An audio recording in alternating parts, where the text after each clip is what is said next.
পৃথিবীর কোন ধর্মকে কোড অফ লাইফ বলা হয় না, একমাত্র ইসলামকে বলা হয় কোড অফ লাইফ। আর কোড অফ লাইফ শব্দটা অর্জন করা, ডিগ্রি অর্জন করা সোজা কথা নয়। পৃথিবীতে বর্তমানে ৩-৪ হাজারের উপরে ধর্ম আছে। সমস্ত ধর্মের ভিতরে মাথা উঁচু করে ইজ্জতের সাথে যেই ধর্মের পতাকা উড্ডয়ন হয়ে আছে সেটাই হচ্ছে ইন্নাদ্দীনা ইনদাল্লাহিল ইসলাম, সেটাই আল্লাহর মনোনীত ধর্ম ইসলাম। ডান হাত তুলে দেখায় বলো ঠিক কিনা?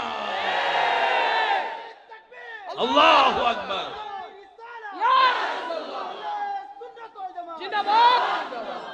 এবার বলেন আমরা সবাই কার বান্দা? এটা দিয়ে জান্নাতে যাওয়া যাবে না। বলেন এটা দিয়ে জান্নাতে যাওয়া যাবে না, কারণ এটা সবাই দাবি করে।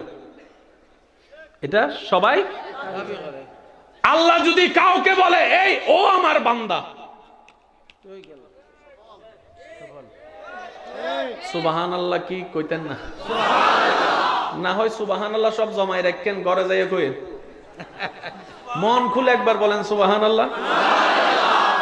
আমি ওলামায়ে কেরাম যারা আছেন, বাবা দাদা নানার বয়সী যারা আছেন, ওনারা শুধু আমার উপর দোয়া দিতে থাকেন, বাকি কাজটা ইনশাআল্লাহ যুবকরা করে ফেলতে পারবে।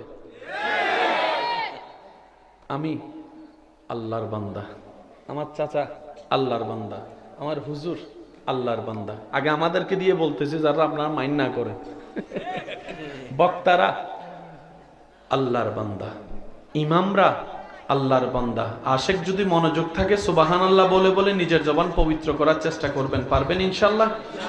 দেখি কিভাবে বলবেন, কিভাবে? মাশাআল্লাহ, আরেকটু এমন ভাবে সুবহানাল্লাহ কইবেন যেন শয়তানের গালে জুতার বাড়ি পড়ে। এবার মন খুলে একবার কোন সুবহানাল্লাহ। আমি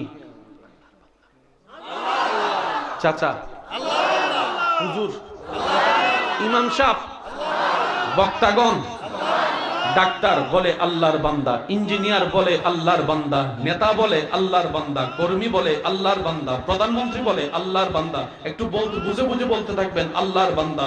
ডক্টর বলে আল্লাহর বান্দা, ইঞ্জিনিয়ার বলে আল্লাহর বান্দা, বিজ্ঞানী বলে আমি আল্লাহর বান্দা। ড্রাইভারের মুখে শোনা যায় আমি আল্লাহর বান্দা। সাইকেল যিনি চালায় উনিও বলে আমি আল্লাহর বান্দা। ব্যবসায়ী বলে আমি আল্লাহর বান্দা, চাকরিজীবী বলে আমি আল্লাহর বান্দা, শিক্ষক বলে আমি আল্লাহর বান্দা, ছাত্রদের মুখেও শোনা যায় আমি আল্লাহর বান্দা, মা বলে আমি আল্লাহর বান্দা, বাবা বলে আমি আল্লাহর বান্দা। সবাই নিজেকে রবের বান্দা দাবি করে। ভাইয়া একটু মনোযোগ, একটু। সবাই নিজেকে রবের বান্দা দাবি বলেন, সবাই নিজেকে রবের বান্দা দাবি, কিন্তু রব একজনকেও বলেন এটা আমার বান্দা।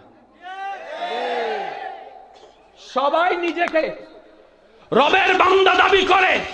এবার কোরআন খুলে যখন আশেক পড়তে লাগলো, পড়তে পড়তে সূরা বনি ইসরাইলের 1 নম্বর আয়াত যখন পড়তে লাগলো, সুবহানাল্লাযী আসরা বিআবদিহি, আল্লাহ আমাদের নবীকে নিজের বান্দা বলে দাবি করে নিয়েছেন। আমরা দাবি করি আমরা কার বান্দা? আল্লাহ যতক্ষণ না বলবে এটা আমার বান্দা, ততক্ষণ এই বান্দা দাবিদারের কোনো দাম নাই। আর আল্লাহ নবীকে বলতেছেন জিবরাইল এই মুস্তাফা এটা আমার বান্দা। যারা প্যার সে কহো না ইয়ার সুবহানাল্লাহ। ইয়া ইশকে, এটা ইশকের বাগান, এটা মোহাব্বতের বাগান।